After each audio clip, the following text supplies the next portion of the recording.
Hello everyone and welcome back to another Star Trek Starships collection review. I have this special Mirror Universe issue, the ISS Enterprise-D, featured in the Star Trek The Next Generation Through the Mirror, quote-unquote Mirror Universe storyline published by IDW, of course. And so yeah, I have a ship and a magazine here. And I'm sorry it's taken me so long to share this with you. I've had the ship actually since August, since the Star Trek convention. I got it there at the convention. But at the time, they did not have the magazine. And so I was waiting to do this little review of the model until I had the magazine. And as luck would have it, I got the magazine about 3 weeks ago.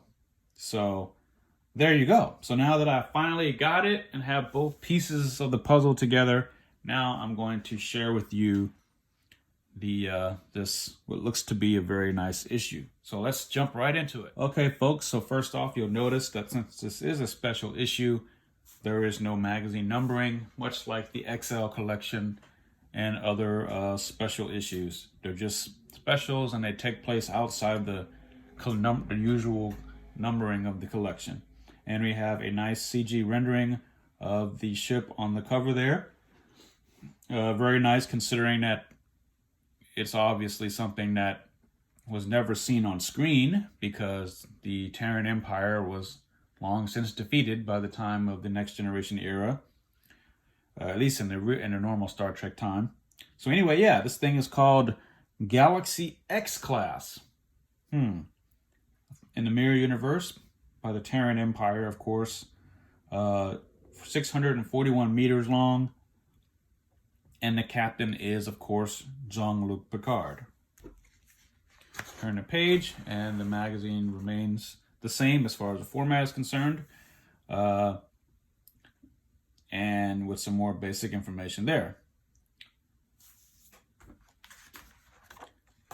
A really gorgeous looking image there of the ship, presumably in Earth orbit.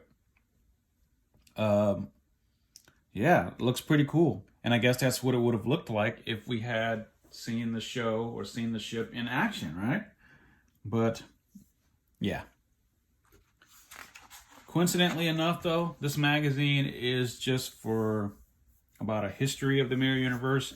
That is, as far as the comic books are concerned, because there's no real bio or character history or anything, because it's only appeared in the comics. So that's why the information here is just really brief. And of course, this section, or the preceding chapters, just focus on the comics. Now, this is actually a fun one, and DC Comics put that out several years ago by Dayton Ward, or not by Dayton Ward, but by Mike Barr, etc. Hope I have the writers right. But yeah, it's a good story that takes place really between Star Trek's 3 and 4, I believe. And Kirk and his crew are thrust into the Mirror Universe, where there's a Mirror Spock. And there's like the scene and towards the end of one of the issues where they have the Mirror Spock mind melding with the other Spock, with the normal Spock, Spock Prime, while he's in a coma. And I think that's part of what this scene is here. But anyway, and then we get some of the various Star Trek novels. I have this one, but haven't read it yet. This was an interesting take on what happened after Mirror Mirror. And of course, I read these novels, these two, which I also have. I read them in high school and was really addicted to it, mostly because of all the Mirror Universe stuff and the trivia that's basically in there for the most part. Great stories, highly recommend them. And of course, my favorite are the Shatner novels. I read The Return, and I kind of got through Spectre. I have Dark Victory, but never read it completely. And I have the audiobook for Preserver. And then these two books I've never read, but apparently there's some more Mirror Universe stuff in there as well. And these two are good. Take place after In a Mirror Darkly from Enterprise. And we have some more, another book there, as well as a history about all this stuff. And finally, we get to the IDW Comics portion. This was actually came out several years ago and was very good. This was good. I wish they had done like a continuation of that. This was fun too. Takes place as kind of like a prequel to Mirror Mirror. So definitely check that out. And I think it's on the Eaglemoss collection as well.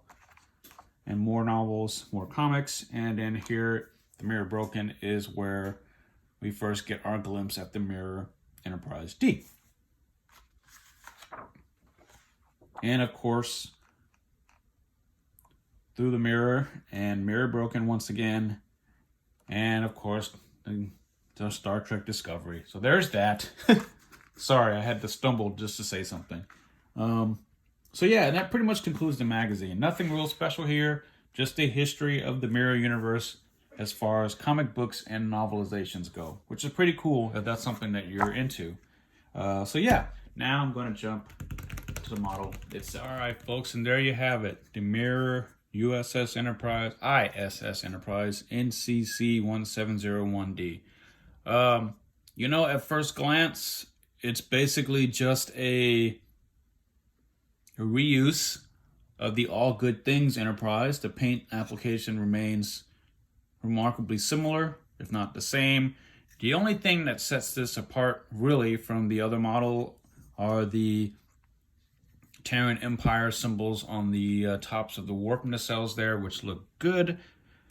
And this symbol that goes around the edge of the saucer looks pretty good. The windows are not too misaligned, so that's not, not too bad there. The font is nice and crisp. And our Terran Empire symbols are nice and bold on there. You can see the NCC registry on the nacelle fins there, pylons, or whatnot. And I can totally see how this would be a warship if it really was in the Mirror Universe canon. And we have that big symbol on the underside of the saucer there with the NCC split between two sides. Pretty cool. The deflector dish looks okay, painted in. We have our clear plastic blue for the warp nacelles and the red for the Bassard collectors. And we get another Terran Empire symbol there, which I did not notice before. And yeah, this thing would probably level worlds if it was in the Terran Empire. My nacelles seem to be a little wonky, but that's okay. The underside looks cool. Oh, big blooper there, which I've heard about. All they did was reuse the older model because you can see the Starfleet pendant. There is no Starfleet, at least no Federation Starfleet in the Mirror Universe. So that's kind of a big blooper there. There should have been the Terran Empire symbol. Bad, Eaglemoss. Bad, bad, bad. So yeah, that's a bit of a bummer. They could have fixed that, but I guess they didn't notice it. Yeah, but other than that, and that being a kind of a disappointment, still a solid issue. It's nice for a special. If you've read the comic book, this can be something that's enjoyable. I enjoyed the comic book series, and the art is fantastic. And yeah, this is one of those things where, unfortunately, there really isn't much to say about it because it never appeared on screen. This is one of those comic book novelizations, extended Star Trek universe stuff. Still pretty good. Nice model. Is it worth it? I would say, I guess, yes, if you like variants and such. This was, I guess, a convention exclusive at the time. It isn't now, but it was then. And yeah, it will look nice next to your Star Trek comic book collection. And it does make a nice special, except this bothers me. It kind of takes away from the whole thing, and it just kind of tells you that for the most part, they just reused the All Good Things Enterprise-D model and just applied some extra paint apps to it, and essentially that's what you're getting.